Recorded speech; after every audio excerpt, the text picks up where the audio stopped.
let us move on. Now you're starting, I mean, there is a rising star in you, a political star, young, educated, with the right political credentials. Now you're a full-time politician, and then something starts. You are in parliament, then there are issues of state capture. You are accused of bribery. You are accused of other things. State capture. You remember the case of Vanara. There is evidence lead of the parliament's inquiry into state capture at ESCOM. The allegations that you offered a bribe. What happens there? What do you feel about that time of your life? Did you feel that now you are really going down? No, not really. All I know is that a diamond, before it gets to be what we buy in the shops, it must go through fire. It must be processed. It must go through proper fire. So, and when they say we're all round cadre, you must have been tried and tested with smaller allegations and bigger allegations which are not there. But as we can talk now, those allegations were dismissed by court. Yeah. But certain people were not happy with the person who was judging at the time. They said they request that we need to retry and get another judge. It was Judge Slope. Yeah? It was No, I've heard another story about a qualified lawyer like you, but he was a businessman. Then they charged him on false charges. Judge Slope dismisses them. Then there were these speculations. No, they know each other. That kind of a thing. They say, this person was telling me, we featured him on the podcast here. Same with you now, who said like... No. I think if they do not like the judge, they think the judge did not. But I've always said,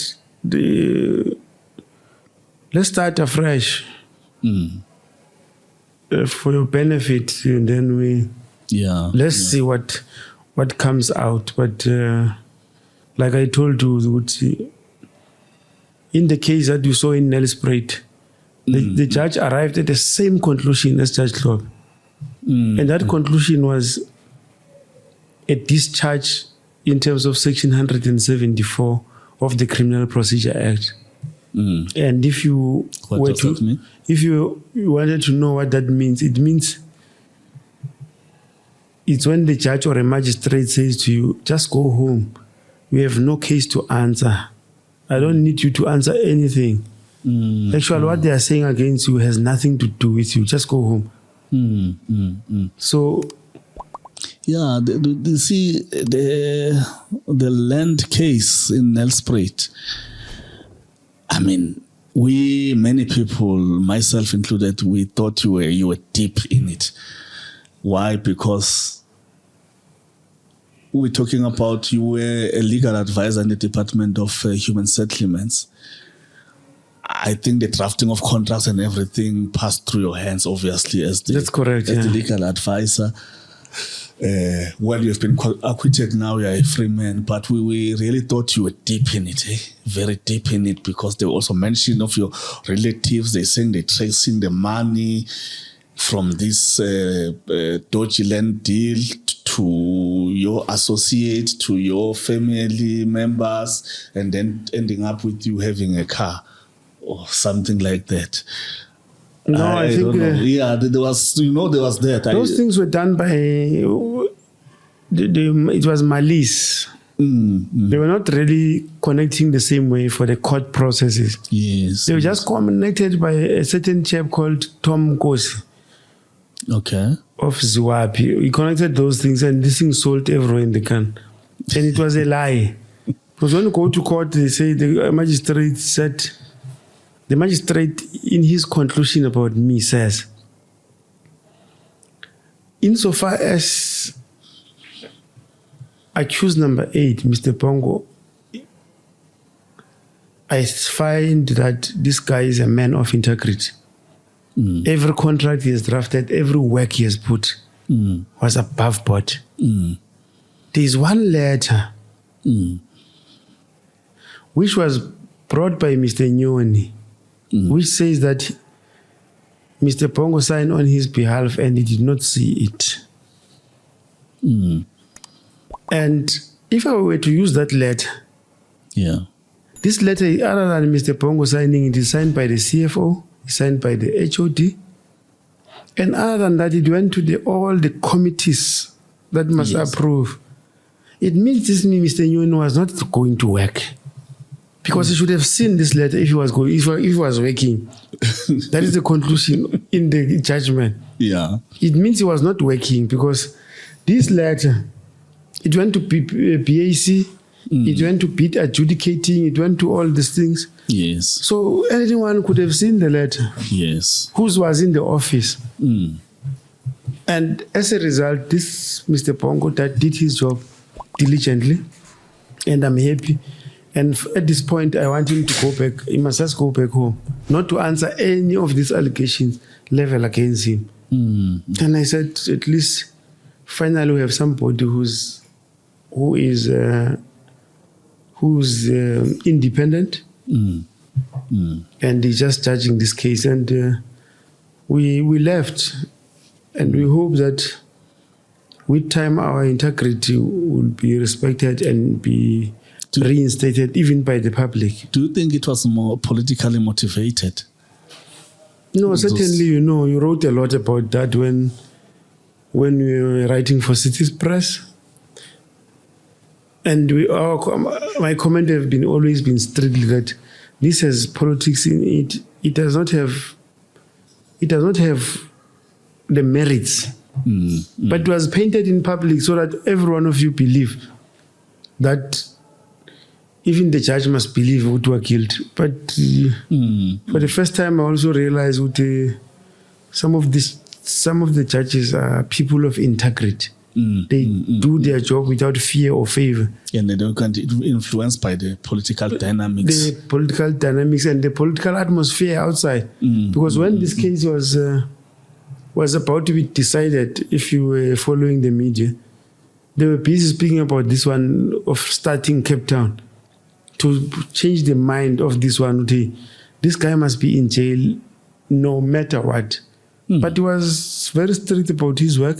And I think the people of this country must celebrate such great human being who will, without fear or favor, execute their work. So the case is gone. Yeah, but who was waging this political war against you? I'm sure you know, by the way, but for the purposes of the public, I think, and for the purposes of what I've also said in public, that we're going to take this as a chapter that we're closing and start a new chapter so that we don't scratch back some of these wounds. Yeah. But I'm sure you know that I also know. Even those people know. But I have said on a public platform that I'm prepared to start a new chapter, and I'm prepared to forgive and forget what has happened. It's a learning curve, and we hope this thing does not happen to our children. And we need to protect our children from this kind of things. But do you really forgive? I mean, I'm sure your life has been in limbo for a while. You have stepped aside from the ANC, and you are a politician. You could be a minister, deputy minister now, or you could be in parliament or serving in another capacity. But because you have been charged, then you have to step aside. This was your second step aside, right? Relating to the land issue. No, I had already stepped aside. So since the parliamentary the first issue. One. Okay. But we really need to take this country forward. Yeah. And learning from our father Nelson Mandela. You know, and apply forgiveness so that we can move forward. If we don't forgive, we're not going to move forward as a nation. Yes. So we need to take these people who do these things and forgive them. And what I can tell you also about forgiveness, that the more you forgive, is the more you get relief yourself. Because once you hold these things in you, you will end up suspecting everyone, hating everyone.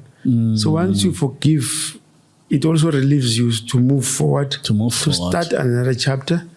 And then we will meet. These are the challenges of life. And life presents itself with a lot of challenges. And we must face them.